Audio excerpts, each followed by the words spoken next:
mill race.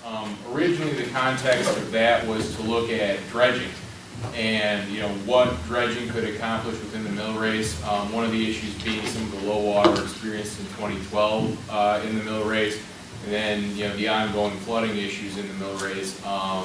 Sort of the thought being that dredging may accomplish some remedy to that. And so we began that investigation, and then we flooded again. So we got behind a little bit on getting our field work done because everything was underwater for a while. The photo I have on the front of here is actually the dam sign from the main river dam that floated all the way down the mill race and is sort of hung up behind the Oakvale Mill Race Dam. So what we've got here for you is basically our presentation and report documenting the studies that we did to assess what could be done with the mill race to address some particular issues, and then some costs associated with that. I'll kind of click through the presentation here. Originally, we sort of identified that the objectives of the project were, again, to determine the cost and feasibility of dredging the mill race. That was originally identified prior to our involvement.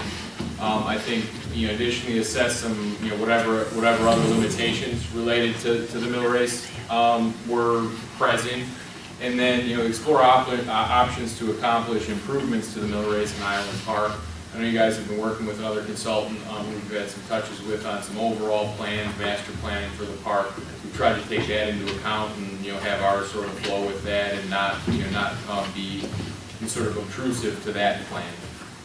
So we spoke early on with Tony throughout this process that our initial assessment after doing a little bit of data gathering was that that really dredging was probably not a feasible option to resolve flooding, and I think we had spoke about that the last time we were at your council meeting here. And so to continue that study, what we did is recover what's called the hydraulic modeling from IDNR. That's the computer model that sets the floodplain elevation, and the engineering that goes into that to determine that. That allows us to assess the potential impacts of various projects on flooding. Some preliminary analysis with that suggested that, as we had sort of anticipated, dredging of that mill race channel doesn't accomplish a lot for flooding because the mill race dam itself is actually the hydraulic control up through the mill race. That's what's holding your elevations there. That's what's generating flooding for that. So anything you do below that elevation, including dredging, really doesn't have a material impact on flooding. In addition to reviewing that modeling, we performed a pretty thorough site reconnaissance of both the old mill dam site, the temporary dam that was installed in the 90s, so I guess it's not all that temporary anymore, and then the mill race in and of itself. We also went out there on our boat and performed Bathymetric Survey. What that is basically determining what the depth contours of the mill race are. And then we surveyed soft sediment. That's to sort of quantify the material to be dredged. Really what we can do is go out there with a probe, determine what's sediment essentially and what's native channel bottom to the mill race. The final thing we did in that sediment analysis, collect some sediment samples, send them to a lab to be analyzed for pollutants essentially, because that'll have a big impact on where that material has to go and how much it's going to cost to address it. Just real quickly as a summary of that, again, from a dredging analysis perspective, from a flooding-wise, it's not going to do a lot of benefit. We also found that there's really not a lot of soft sediment or material to be dredged within the mill race. There's a fairly defined channel on the upper portion of the mill race. On the the near bank portions on I guess the east side of the mill race, there at the west side of the mill race, you have what we would anticipate for deposition areas on an inside bend of a channel. And then the 53 bridge acts as a bit of a hydraulic throttle. It increases velocities through there and scours that out. So that's still about 8 feet deep through there, and there's not really much of a trace of any sedimentation, any sand or silt in there, because that just continues to flush itself as it gets necked down through the 53 bridge there. So that was sort of the conclusion of the initial portions of the analyses. Here's sort of the exhibit that's included in there. It's our transects and just sort of demonstrates what we did to document what we found there. The data is in the report there. It's just a lot of numbers and tells you what depths we found at each of those locations and at each transect. But generally speaking, what you have is you've got it comes to the bridge here, you've got a fairly defined channel. You can see it on this aerial photograph here that you've got some sand deposition here. That's where we would expect it to be. Even if you hog that out, it's going to just collect there again very quickly, because hydraulically that's where it wants to be without a lot of work on the mill race. Again, the channel sort of bounces around back and forth through here, and then you can see where we go from fairly wide through here, neck down to 53. This is that deeper section before it hits the mill race here. Again, oftentimes you see immediately upstream of a dam a fairly deep collection of sediment because of that condition where you're scouring, there's just none there. Which again is, I think, ultimately good. It saves costs long-term for the project because you don't have to remove it. So what we did following the nominal conclusion that dredging wasn't really what we were looking to do to accomplish some of the other goals is we looked at preparing a concept plan, which is what you have in your reports and is on the boards there, and I've got them in here too, on sort of what can we do with the mill race to accomplish some of the issues that we had talked to Tony about, I think talked to council about the first time we were here. What we had sort of ascertained from our conversations with the city and with everyone else is that one of the primary things is can we improve flooding conditions along the mill race? It's obviously a big issue. Summer of 2015 was a very stark reminder of that. Additionally, what we sort of identified as objectives is eliminating blockage to fish passage. It's obviously a pretty it's a pretty heavily fished corridor. You got a lot of nice fish species. I was out there one day when the University Fisheries crew was out there doing surveys, and so they find a lot of nice game fish species and a lot of walleyes. So they got about a 50-pound flathead right across from the dam a year or so ago. So right now, both the main river dam and the mill race dam essentially act as a blockage to fish passage, which fragments the habitat. There's wintering and feeding grounds depending upon the time of year that they want to use upstream or downstream that they can't now. They're having to migrate further.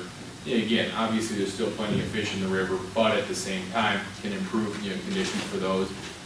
Third thing we wanted to do is look at sort of enhancing recreational opportunities along the mill race and through the island park. Going back to the discussion of the Route 66 corridor, viewing it from the perspective of making the island park area even more of an attraction to bring people in. Particular things to do there are, can we connect the upper river to the lower river from a boating and paddling perspective? Can we enhance fishing opportunities? Can we enhance birding opportunities? Can we add trails along there that fit with the park design you got over there? And that sort of feeds into just enhancing ecology in general for a wide variety of animal species. So that was sort of our objectives when we sort of set out on developing a concept plan here. What we've got in here that's documented in the report in a little more detail, and we'll be showing the exhibits as we get through, is this is sort of the large scale items we identified. Removing the mill race dam, that's sort of the first and foremost piece of it, and what goes along with that.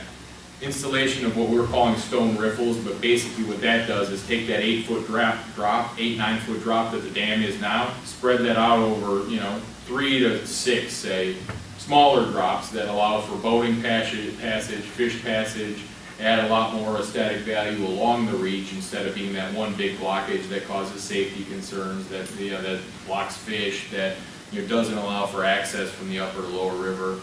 Talking with Tony, we wanted to enhance the launch areas on both the upper portion on the South Island Park to allow emergency and recreational access to the upper river, and then additionally on the southern, on the downstream portion where we wanted to basically enhance that access primarily for emergency purposes down there. That's not intended to be any big fancy boat launch. It's just something a little more stable. And then again, from the flooding, what you saw this year, where it comes over about at the location, that little fishing pond now, we're going to stabilize that area, engineer it so it stays within a confined path that's stable, that you're not getting the roadway blowing out, that you're not getting the trees collapsing, that you're not having paths wash out, that banks starting to erode, those kinds of things. We can, within the context of the existing park, design that to both fit aesthetically, but also accomplish in those large flood events, which we may not be able to eliminate from just taking the mill race out. Can we engineer a path to do that? So again, those were sort of the components. This is the overall plan that again is in your reports. The ones that just handed out, you have color copies. If it's easier to see on the board there, that's the same exhibit. Yeah, so basically what we've got is, here's the river section. You know, we'll go into a little bit of detail on how we're going to address the dam here, but so the dam there. These here are our riffles moving back upstream. Again, what that's doing is creating a location where instead of that 8-foot drop, we've got a 1 to 3 foot drop that again concentrate the flow, keep the sediment moving, create fish habitat, oxygenate the water, you know, create an aesthetic appeal from a visual and sort of auditory standpoint. That nice flowing water sound you get, you know, when you're in a nice setting like that. And again, you know, design it so that it can be paddled through, you know, potentially even small boats, but more than likely, you know, paddled. What we'll do then is come in and as we narrow the channel and take it from, you know, the 40 to 70 feet wide it is now, that's going to expose these banks. So we want to keep the water moving faster. That's better for fish. You know, that it's not just a wide, flat mud flat, basically. We'll vegetate these areas with native vegetation. That'll provide a good buffer for water quality, make sure what's running into the mill race is getting treated. You know, add habitat for other things, sort of add an aesthetic appeal. That can be designed so it's got a lot of nice showy flowers in it. It can be as narrow or as wide as you want it. You can do turf grass farther out if you want it. That really becomes more of a design choice, you know, once you get into further design from the village. As we work down through here, here's the upper launch we would enhance. Where we've sort of separated out this area, that sort of pieces together with your other overall park plan there. And again, some of the boardwalking and those things we have shown fit nicely within that envelope. Here's sort of our overflow path again. This is very concept level at this point, but you know, some kind of culvert system or roadway overflow here. These would be opened up into little pockets where it's already flooding and you're losing those trees.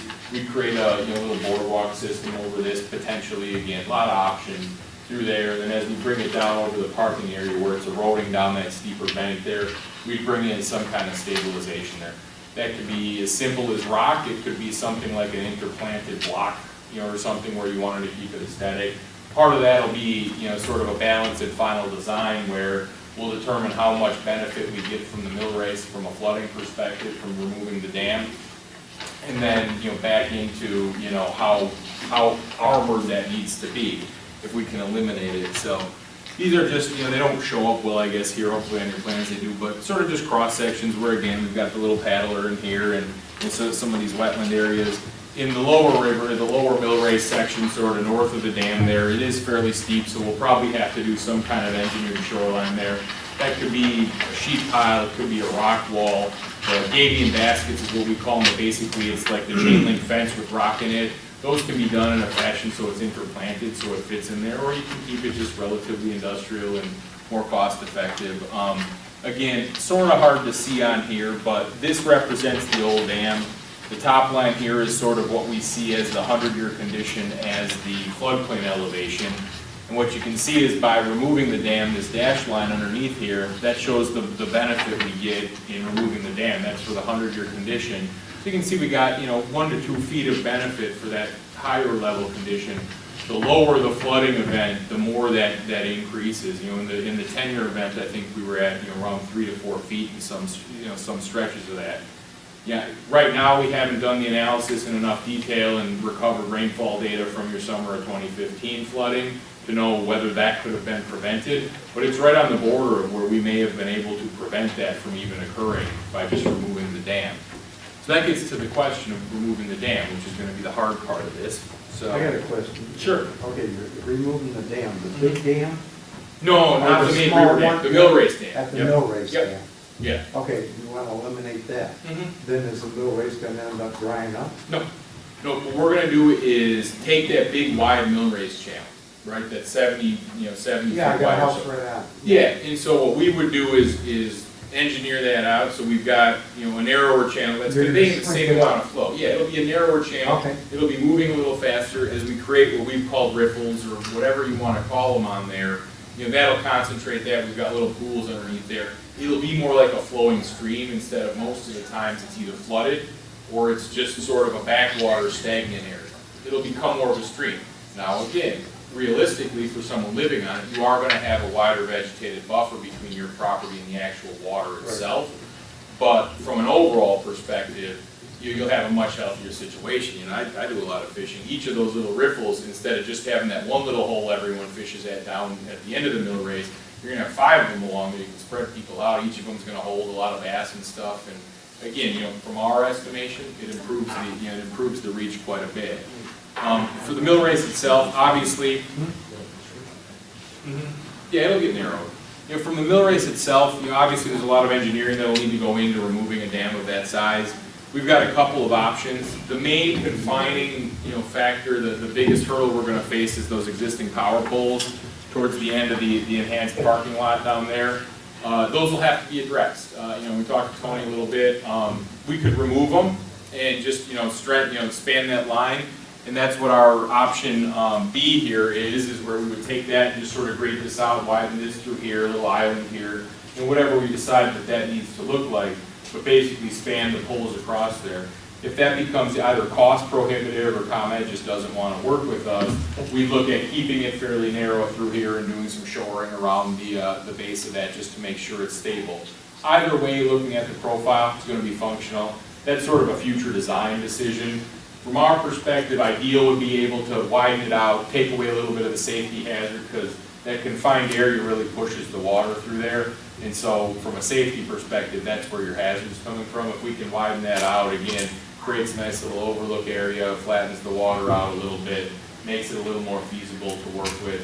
You can see the other thing on here in both options is, you know, the enhanced boat launch there. Who's going to pick the cost up for all this? I'm just trying to do the design. No. Yeah, that's part of what, you know, I'm getting that in the next slide. So if you give me just a moment, I'll get to that. Really what the development of this concept is for is because it's not a cheap project, you know, and addressing this isn't cheap. To go after grant money or funding for this, which obviously where the state budget is at now, it doesn't sound like an optimistic thing, but long term, yeah, long term though, that's what you're looking at. The village itself, or the city, pardon me, the city itself is probably not going to fund this project, you know, entirely on their own. But They can't afford it. exactly. Excuse me, sir. Let him finish his Yeah, I'm sorry. That's okay. No, we're getting there. Like I said, I'm just about there. So, you know, really, what, you know, it just, I think the one technical piece to just throw in here still yet is how we accomplish all that is we're probably going to look to coffer off at the roadway at the head of the mill race, dry this all out, and that's how we'll remove the dam and do all the construction. So for a period of, you know, the construction season, you know, the main dam will be the function for that control, and that'll get coffered across there for that. Again, you know, this is very conceptual level. So, you know, here's sort of the conclusions, and this is where I'll get to your question answered again. Our estimated project cost for the full suite of what you see there is about $2 million. That doesn't mean that there's not things that can't be done in a phased perspective, that there's not some of the things we've got shown in our plan that are, you know, more park improvement than they are function. You know, a lot of the enhanced wetland areas, a lot of the enhanced planting, some of that kind of stuff is, you know, potentially more future park, you know, future park improvement dollars, those kinds of things. The main point of having this concept developed and to have it sort of at that level of here's what we think could be done, you know, broad brush, is to go after funding, you need some kind of plan available, right? So if someone's got a grant and you just tell them, yeah, we'd like to improve our mill race, their question is going to be, well, what do you want to do? This provides you the preliminary, you know, exhibits and you know, information to submit with those grant applications that gives you a leg up on your neighbors and says, hey, we've thought about this. We know this will work. We know this will fix our flooding. We know it'll address fish passage, which is a big issue with IDNR. So for state funding, it, you know, gets you in good there. You know, so again, that's where we back into some of the other conclusions. Dredging is not likely beneficial. You know, and that's, we talked about that in a little more detail at the beginning of the presentation. Really doesn't accomplish much, and on top of that, there's really not much to dredge at the end of the day. What we will say from the benefit of that is what we found didn't really have much in the way of contamination, nothing that exceeded standards. So if you did want to move it, it shouldn't be expensive, but likely that's not going to be there. And again, just, you know, one final item to note is that the concept we have accomplishes those 4 goals we've identified: flooding, recreation, you know, ecology, and then you know, access, you know, opening up the river from both a paddling and fish access perspective. So in a nutshell, that's sort of where we're at. You know, now the next step, like you said, is what components do you want to move forward with, if at all, and how do you fund it? And so now you've got the background and the plan to go after that part of Have you ever, Route 66 got a grant from the National Park. it. Have you ever thought about going that route? Well, I mean, the plan itself was prepared so that it could go after any number of grants. I mean, there's, and again, right now isn't the best environment for grants, in particular state grants, but because we're addressing flooding, there's IEMA, which is, Illinois Emergency Management Fund grants, FEMA grants, IDNR grants. Because we're addressing ecology, there's a whole other suite of grants. Because we're enhancing the park, there may be grants like that. So really, this sort of accomplishes all of those goals, and now we've got something to throw in front of everybody to do that. Whether or not it'll be successful, that sort of remains to be seen, but now you've got the backbone to start making those submittals.